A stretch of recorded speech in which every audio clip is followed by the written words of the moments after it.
Do you have a personal growth plan for your life? If not, have you considered making one?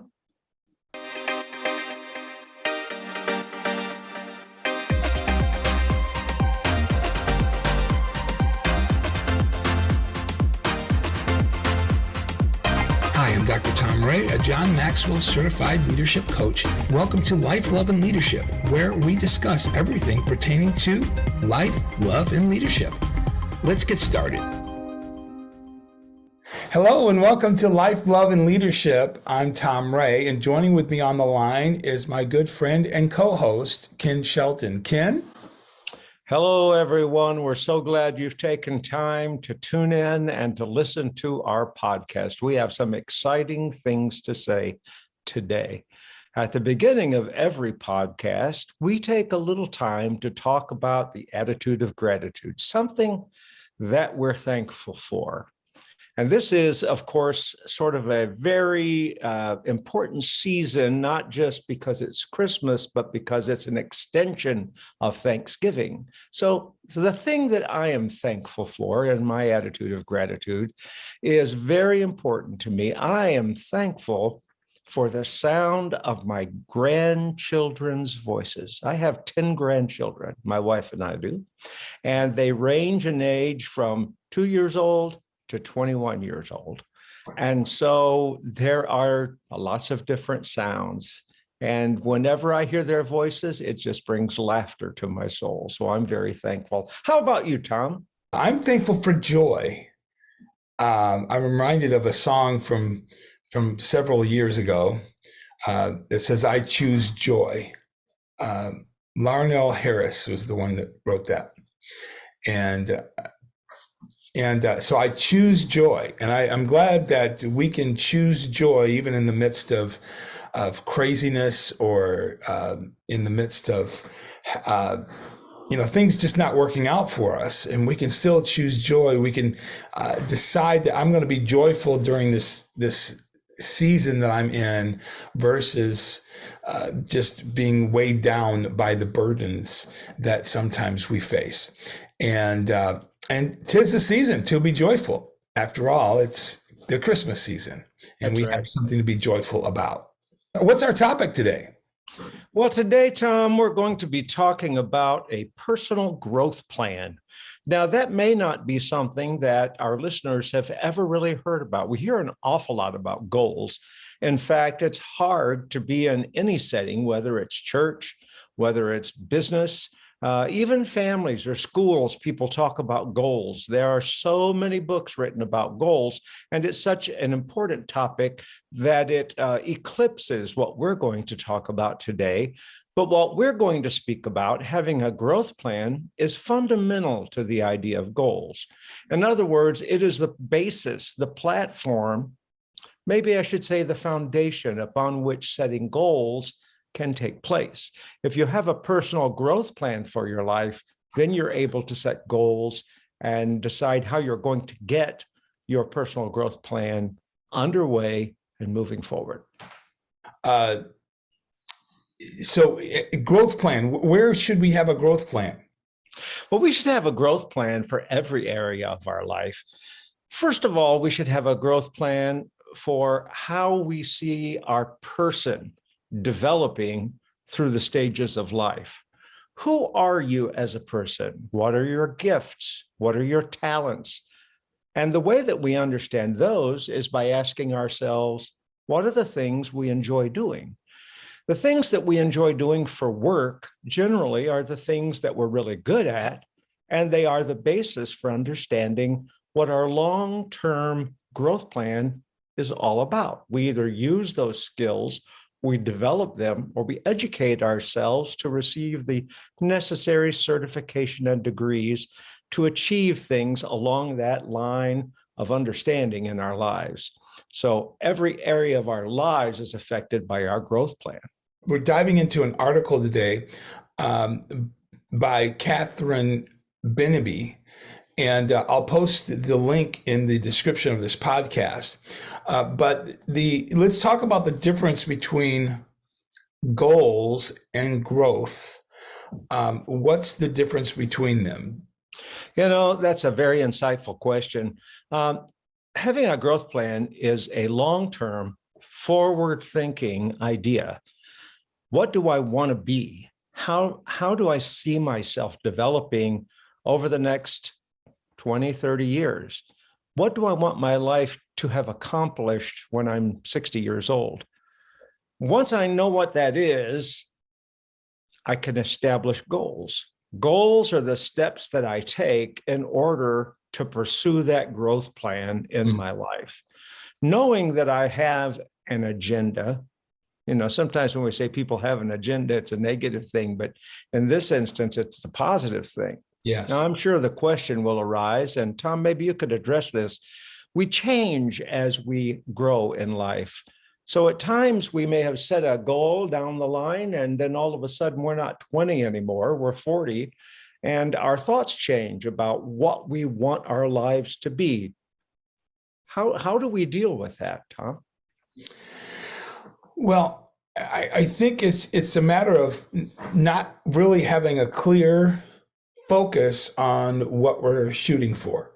So as they say, if you don't have a target, you'll miss every time, right? And so we have to have a target, and we have to understand what that target is, and know that that's something that we want to attain. Now, I want to say something really quick before I go into a rant, I guess, on this, and that is, one is, I think John Maxwell has talked about this, is that having a birthday, we all celebrate that the person achieved one more year. But he said what we should be celebrating is that the person has grown during that year, that they have grown, that they have become more into the person that they are desiring to be, to grow into that. And so a lot of times we celebrate birthdays. I celebrated one last night with my sister, but it's the growth that we need to celebrate. So there's a little story. There's a man that loads up his family, and they're heading from Michigan to Florida. And so they take off heading to Florida, and on the way, the car breaks down in Kentucky. And so the father or husband, he just decides, well, you know what? I think this is where we're going to stay. And so he goes and looks for a house and just stays there in Kentucky because the car broke down. That is ludicrous, right? Why would we ever do something like that? But a lot of times in our growth plan, we have a detour, something that sets us back, and we decide that this is the place where I just need to stop. And unfortunately, we're not reaching the destination. So with having a growth plan, and Ken, you really brought out, a really profound thought in this, is the growth plan. Let's say, for instance, our growth plan, the target, if you will, is Florida, right? And so we're traveling from here to there. Now, how we get there is where the goals come into play. And sometimes we have to adjust them, just like the sails on a boat. You have to adjust the sails to move with the wind, but your destination is still in front of you. Let me phrase it like this. So writers will often encounter the problem of writing a phrase in a passive voice. If you're accustomed to writing, you understand what that is. A passive voice is a phrase where something happens to someone. So, maybe a person is in a relationship with someone and they're acted upon, but the way you say it is you say it in such a way as though he would have done such a thing. They are in a passive mindset. The appropriate way to write is with an active mindset, the use of verbs, action words. So a book or even an article without a direct voice, an active voice, is a boring article because we never really know what the person, the object of this book or article is actually doing to accomplish some things. And so I say that because even at the beginning of our lives, some families and some individuals just let things happen to them. They never think in terms of the long term. We all are that way to an extent. We're born into a family. We're not in control of our childhood. Our parents are. And if our parents are not directly involved in our lives, we aren't taught to set a long-term growth plan for our lives. And that's why this topic is so important now. There's a likelihood that some of our listeners have never even thought about a long-term growth plan. Mm-hmm. And I think that there are many in that situation, and you're not alone. And so we want to help you with that today. We want to help you know how to do that, and that it's not only something that individuals should do, but businesses, corporations, any endeavor at all needs to have a growth plan to know where we're going. And once we know where we're going, we can figure out the steps that we want to take to get there. That's really good. And so, for instance, let's talk about this, break it down. For instance, in the article, it says, with a goal-conscious approach, one desires to lose 10 pounds.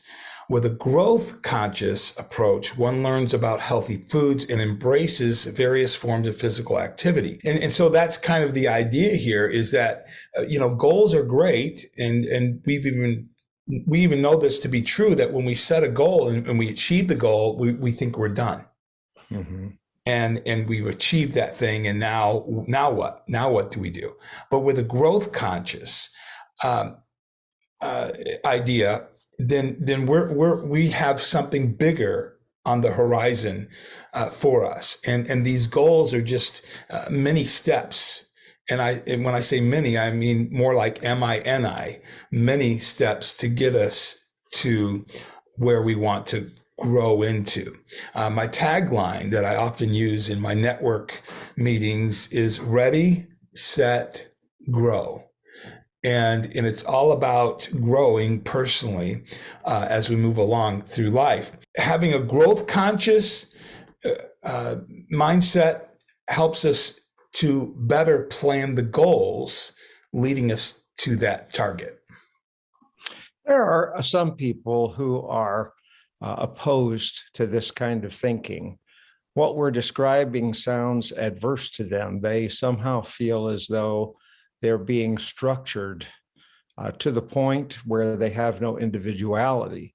But that's the wrong image we're trying to portray. So if you feel that we're suggesting being a very rigid person and having a very narrow growth plan, and you have to stay on track and just look this way, and that is not at all what we're talking about. We're using our imagination. So when we say that you have a growth plan, it involves prayer, it involves imagination, it involves discussion with other people, it involves knowing your personal gifts and interests, and then it's a broader road so that you have the opportunity as you progress along this growth plan to encounter and enjoy all the things that you love, but you do so with a direction for your life. So what we're really talking about is directional living. That's really good. Directional living. That's a great point. Without this, and if we just coast through life and just allow anything to happen that's going to happen, and we kind of go with it, that means that all these other forces, all these other people, our bosses, our friends, our family, they're the ones that are really directing the flow of our life, as opposed to us having a growth plan and saying, this is the way I want to go. Hey, it may not be totally right now in my thinking, but this is the path I'm taking, and these are the steps I'm taking to get there. And I love that, Ken, that you said directional living and or intentional living, right? We know where we want to go, and we may not know quite how to get there, but it's taking steps in the right direction. I've talked to my kids in the past, and I said, you know what? No one ever wakes up and says, you know what? One day I want to be an alcoholic. I know a couple of guys. Well, typically, people don't set out to be an alcoholic. They become that because of just poor choices. And probably because there's not been that growth plan in the future. To take a phrase from the Bible, it says, or a passage from the Bible, it says, where there's no vision, the people perish, right? Or cast off restraint. And so it's important for us to have a vision, a goal, a greater aspect of that being a growth goal, something that we're going to hit, but that keeps us moving along so that we don't get stuck between point A and point B. I think what we're trying to say is that we have to understand our purpose in life.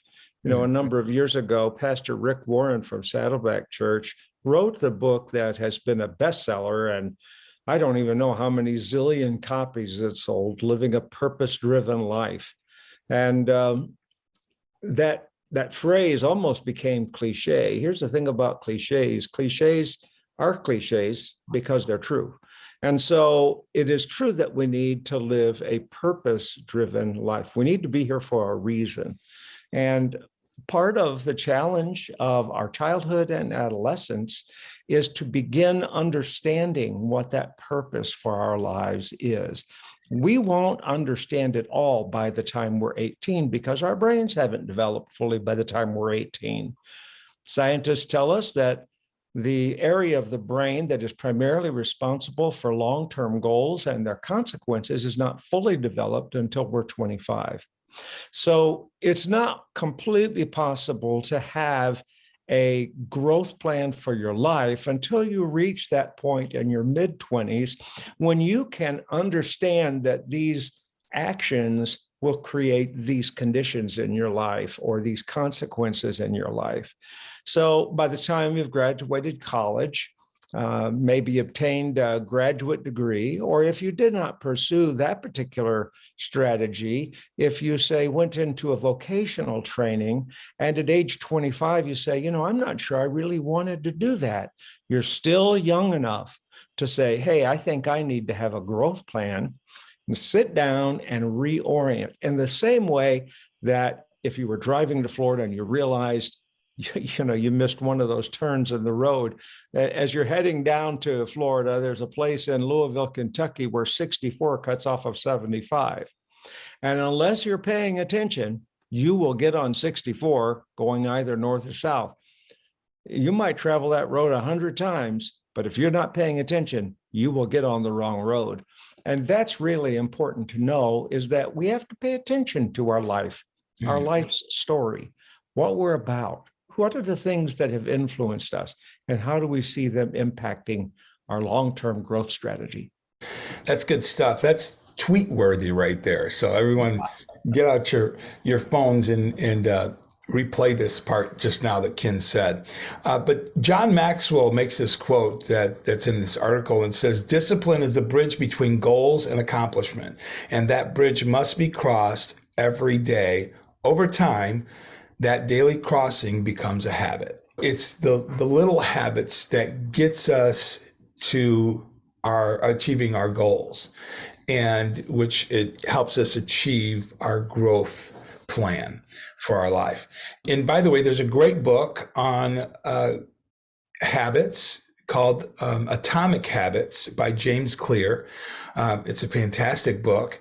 If you need to get some positive habits happening in your life, some things that's going to help you and propel you forward, that would be wonderful. And as Ken mentioned, The Purpose-Driven Life by Rick Warren is another great resource. And perhaps I'll post a link for both of those resources in the description of this podcast as well.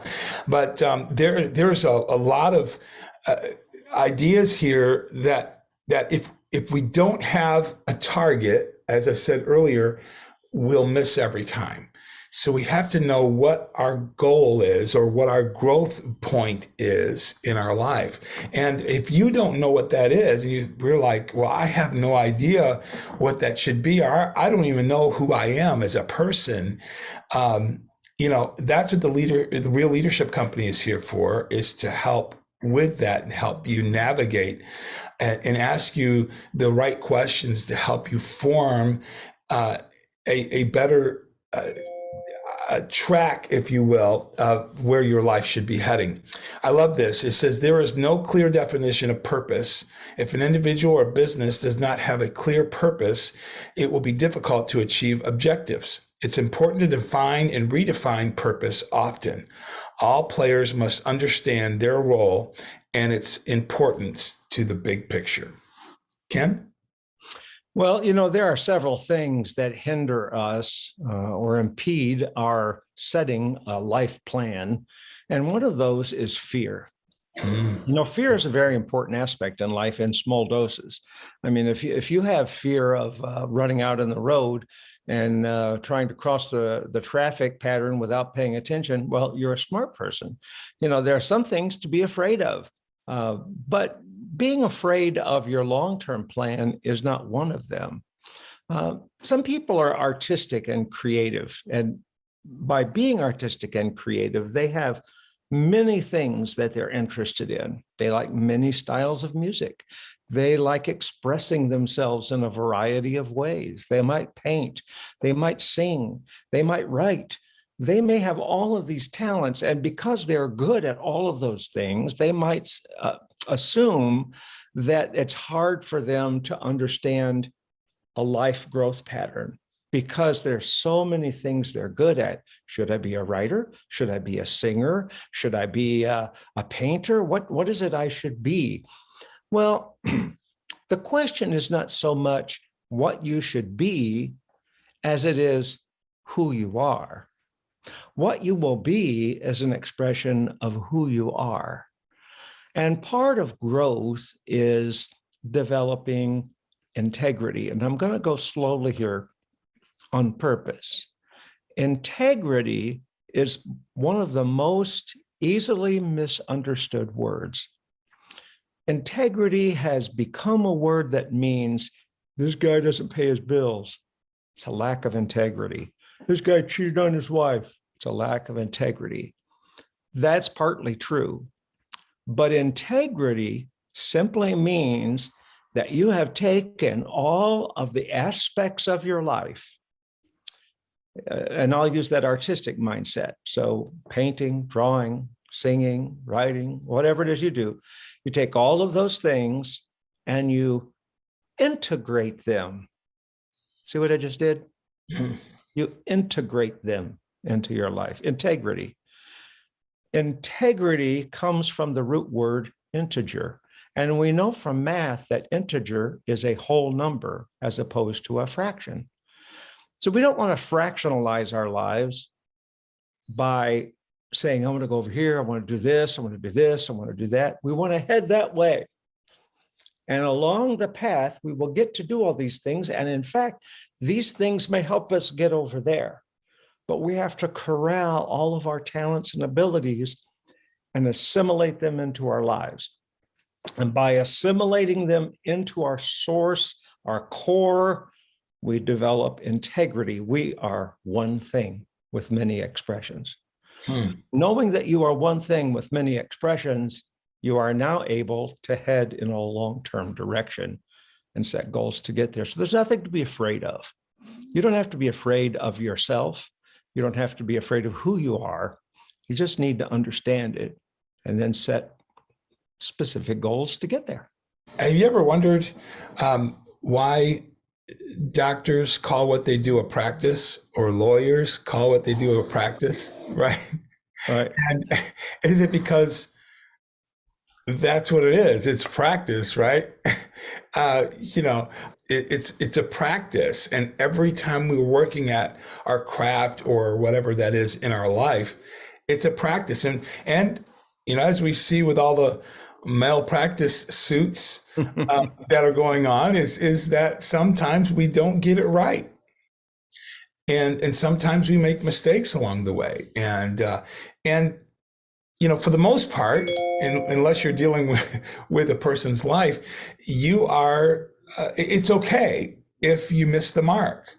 We have several successful people that we know of that are successful, but we don't know a lot about their unsuccessful attempts at being successful. And it's continuing to throw the dart at the target until we hit it.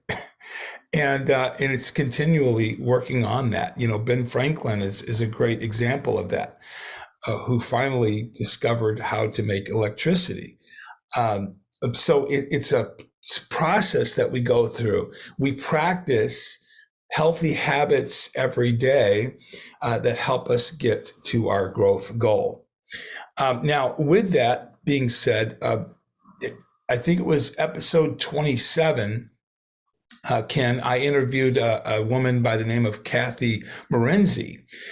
She is the writer of one of the books that I had read at that time called Weight Loss God's Way. And it's a fantastic book on setting proper goals in place to achieve the end result. And so goal setting, do you have a goal? And not just I want to lose some weight, but do you have a specific goal? Is it clear? Is it measurable? Is it attainable? Is it realistic? Is it time focused? We look at prayer. Do you pray about your health? Do you pray about before you put something in your mouth? Do you ask God to give you that spirit of self-control? We look at excuse making, at blaming, at procrastinating. A big one we look at is limiting beliefs. We have so many beliefs that hold us back about what we can and cannot do. She's right on point. And by the way, it's a fantastic book that even goes into talking about how to hold meetings and what kind of paper products to use. I mean, it's really a great book to help with that. But one of the things that she talks about is SMART goals. SMART goals. SMART.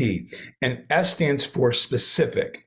Our goals need to be specific. Second, measurable. M for measurable. And they need to be measurable. We need to, you've heard the expression of or word KPI. We need to know what our points are and how we're achieving a thing.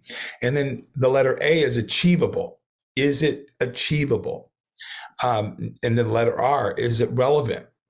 Is it going to help someone? Are we planning on building a Model A or Model T, whatever, that nobody wants to ride anymore because it's not comfortable? So is it relevant? And then lastly, T, is it time bound, right? And so what are the restrictions with that? So I'll post some of the information so you can study a little more about SMART goals, but this will help you in kind of defining where you want to go in life. Let's talk about long-term growth as it pertains to a family. The reason I want to bring that up is that you are not alone in your pursuit of a long-term growth idea. And so if you're in a family, your family needs to understand what you're pursuing, the direction you're going, and that comes from who you are. In the Bible, there's a passage where Abraham is, he's wanting to know the direction that he should go. And in order to do that, he had to understand who he was, first of all, that he had a promise from God, that he had a plan. God represented himself as the God of Abraham, Isaac, and Jacob, 3 generations. So when you, and if you decide to marry and have children, then your growth plan also includes those people. Now, it's not really fair to say that I, as the dad, will set my growth plan and everybody has to pursue what I pursue. The responsibility on a father is a big one, because the father can't assume that he has a growth plan for his wife. That's arrogant and presumptuous. The wife has her own growth plan. And so the challenge of marriage is for a husband and a wife to be equally paired. The Bible, once again, says, don't be unequally paired. Get together and have a common idea. You don't have to have exactly the same life growth plan, but you want to be heading in the same general direction. And then for your children, it's a little bit different than it is for your spouse. For your children, you need to understand and help them understand who they are and what personal gifts that they have. That comes through living, it comes through education, it comes through exposure. Our long-term growth plan, my wife's and mine, for our children was that we wanted to raise our daughters in the same neighborhood, going to the same school system, not moving around. I was a pastor. Pastors tend to move around, stay in one location. Our girls can graduate from the same school, and they all will have a college degree before they marry. That was our long-term plan. That would take them to their mid-20s. And so we accomplished that long-term plan. Now, that may sound like a goal. That is, I suppose, in the very long term, one of the goals that I had. But for my family, it was a long-term growth plan because my wife and I had to be unified in that idea, and we were. I could not have done it without my wife. My wife is a highly educated and a highly motivated individual. And so our girls wanted to emulate that. And so they're all professionals. They have their graduate degrees.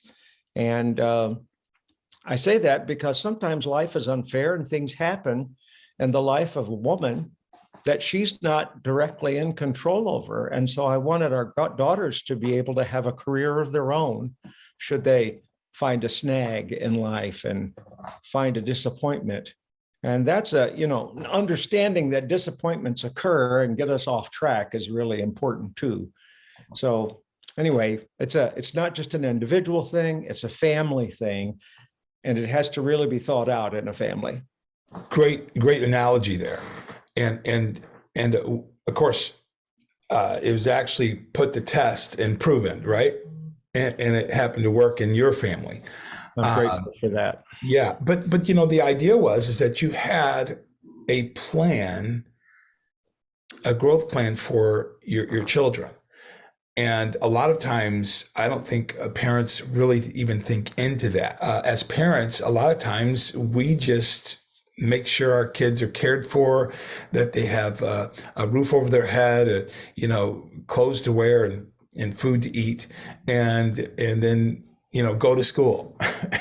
And there's really no growth plan set in place for them. And we're hoping that one day they'll kind of catch, have that eureka moment and catch that idea and run with it and be successful or whatever. But we have to help them along by teaching them how to be growth conscious. And by doing that, then one day when the baton passes from parenting to allowing them to go on their own, then at that point, hopefully they've had the right tools to continue to create that growth goal for themselves. I think it's important that we identify that having a growth plan that is made up of goals has very little to do with control. Some personalities believe, and I guess type A personalities have a tendency to believe that in order to have a growth plan and a set of goals, then they have to be in charge of controlling everybody and everything to get there. That is actually a hindrance to the plan. You may arrive at your destination, but everybody will hate you.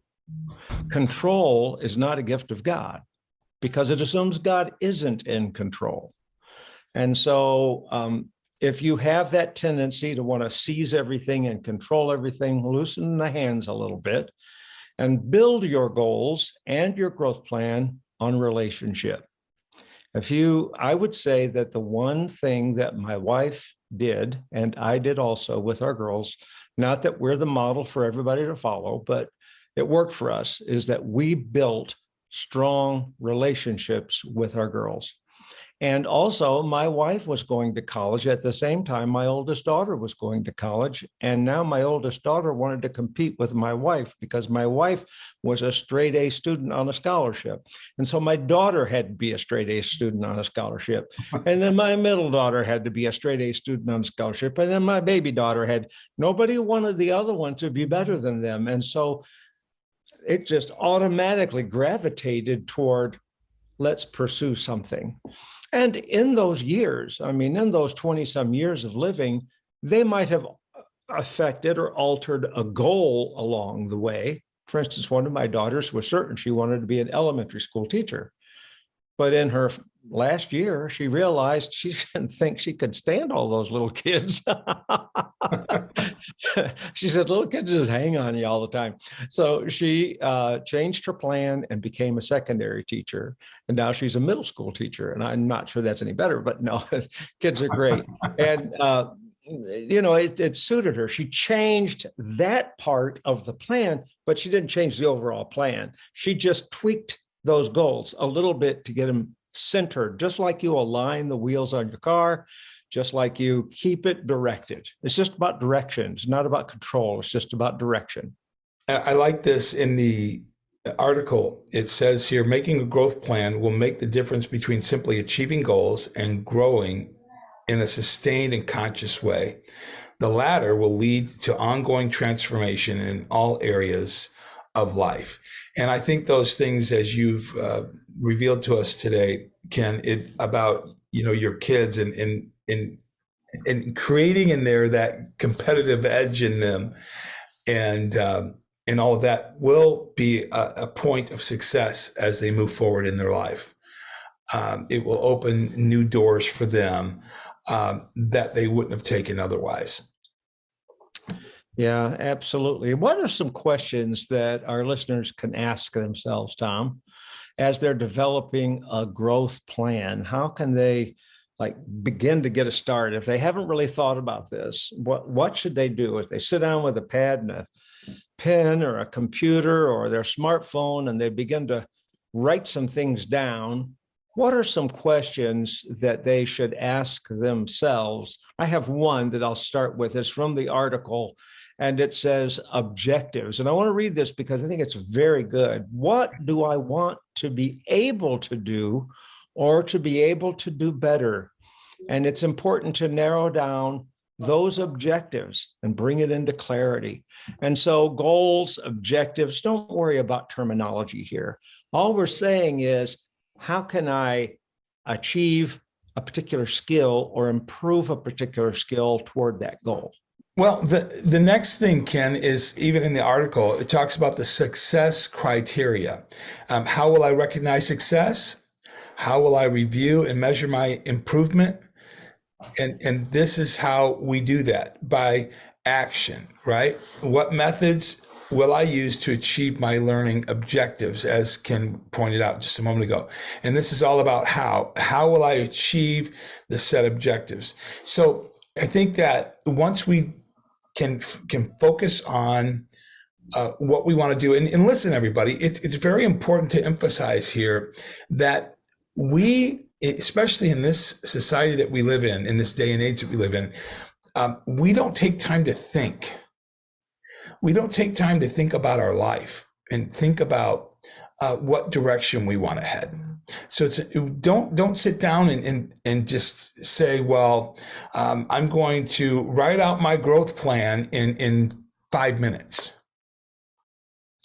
We need to sit down and really think into the direction we want to take. The invention of Google has been wonderful, hasn't it? I mean, I think we can all agree. Whenever you want the answer to something, you just go to Google. But the problem with that is that we never get that release of endorphins when we just search, personally search or think through what was the answer to that question. And when we take the time to think through that thing, and finally come up with the answer, there's just this release of endorphins in our mind, and we feel a sense of achievement, success. Case in point, we have Santa living with us right now. Ooh. Yeah, we do. And any of his reindeer, are they with you also in your backyard? Yeah, they're all parked in the back.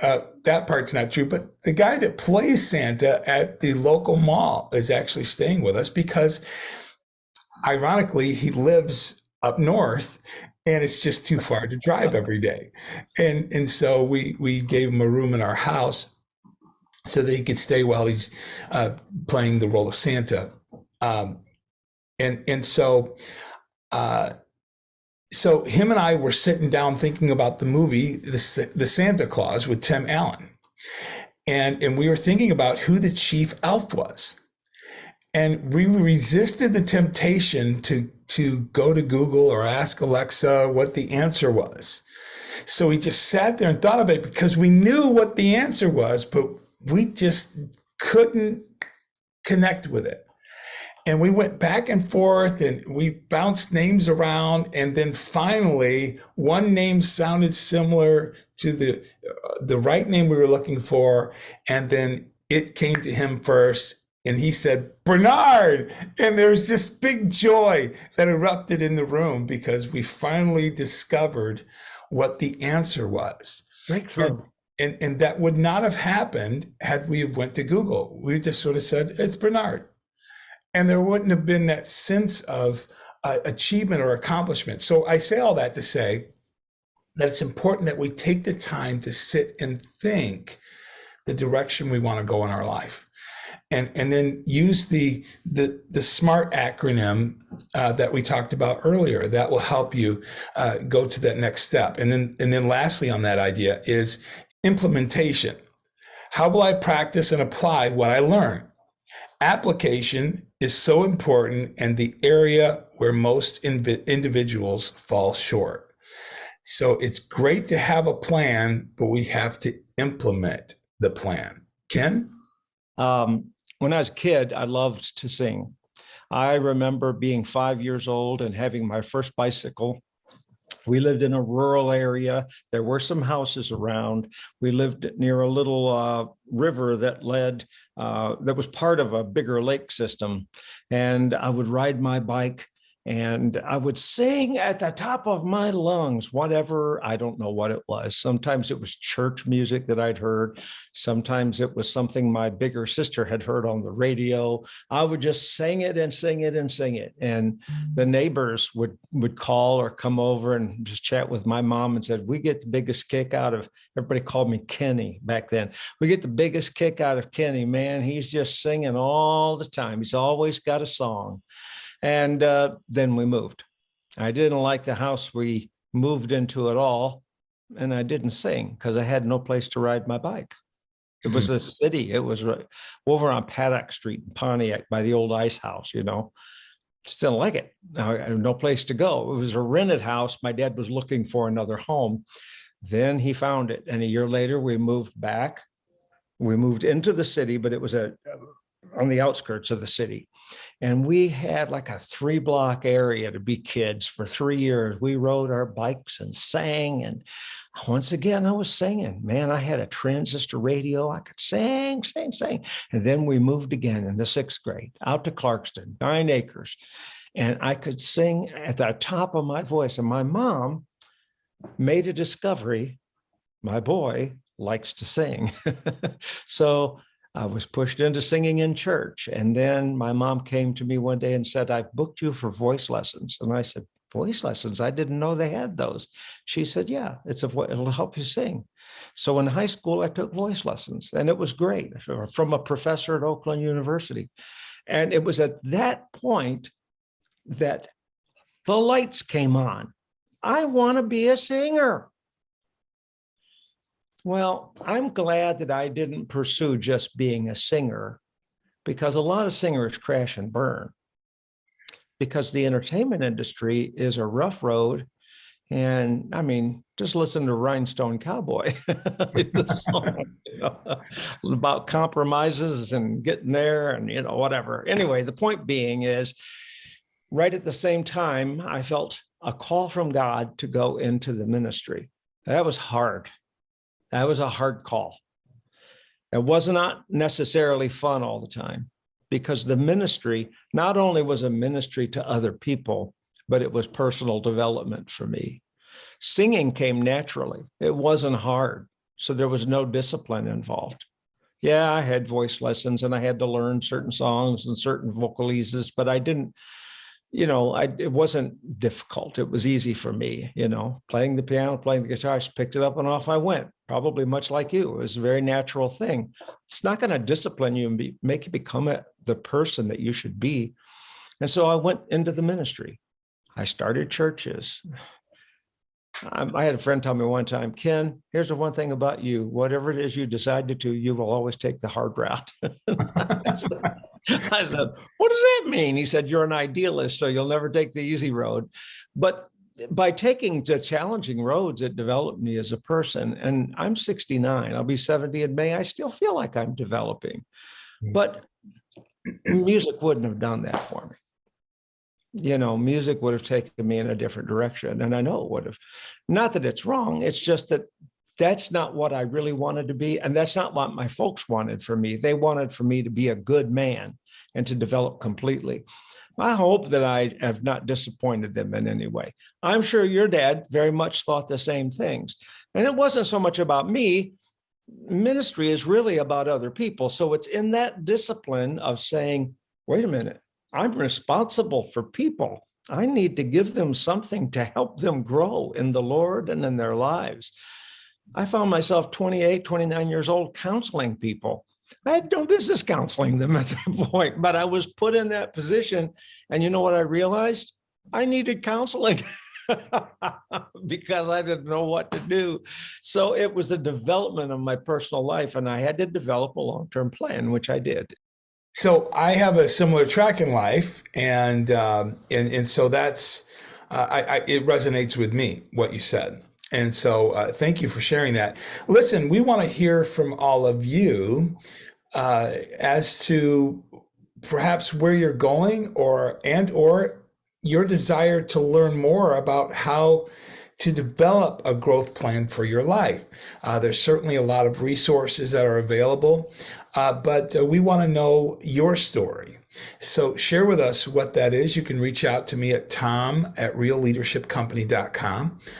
And I'd be happy to talk with you and set something up where we can actually dive into discovering what a growth plan would be for your life.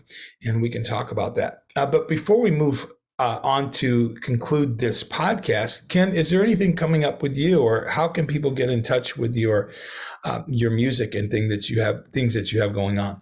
Thanks, Tom. I appreciate that. Well, we just finished 2 big Christmas programs in the last 2 weeks. And so I'm sort of taking a little hiatus over the next couple of weeks through the Christmas holiday. There is a potential chance that I will be part of the Christmas Eve program at Cornerstone Evangelical Presbyterian Church. But there's one person that's in control of my schedule that day, and it's my wife. So I received the invitation just before our podcast today. But if you want to find out about me, who I am, what I do, and listen to my music and my brand new album, Legacy Songs for My Family, I wrote 13 songs from my wife, my 3 daughters, my 10 grandchildren. That's 14 people, but I wrote 13 songs. If you read the stories of the album, it'll make sense. You just go to kensheltonmusic.com. And when you get there, you can follow the tabs, you can listen, you can read the stories behind the songs, and you can buy the song. You can download from my website, download the songs, download the whole album, and I'd sure appreciate it. If you happen to be in your car, or if you happen to be at work and you want to listen to the music, you can also do that from my website or from any of the streaming platforms. kensheltonmusic.com. And that will be also in the description of this podcast. And furthermore, with the Real Leadership Company, if you're looking for leadership development, personal growth plan, and or coaching, that's what I'm here to do. You can reach out to me at tom@realleadershipcompany.com or visit our website at realleadershipcompany.com. Also, I'm a realtor. So if you're looking to buy or sell a home, give me a call at 586-275-7732 or email me at tomrearealtor@gmail.com. And I hope that you've enjoyed this podcast today and that you are setting your focus on Florida or that growth plan for your life, and then setting up these mini mini goals that will help you reach your destination. Anything else, Ken, before we wrap up? That's about it. I want to wish everybody a Merry Christmas and a Happy New Year coming up. Right. And from all of us here, from us to you, Merry Christmas to you all. And we'll see you on the next podcast. Thank you for joining us today on Life, Love, and Leadership. Bye-bye.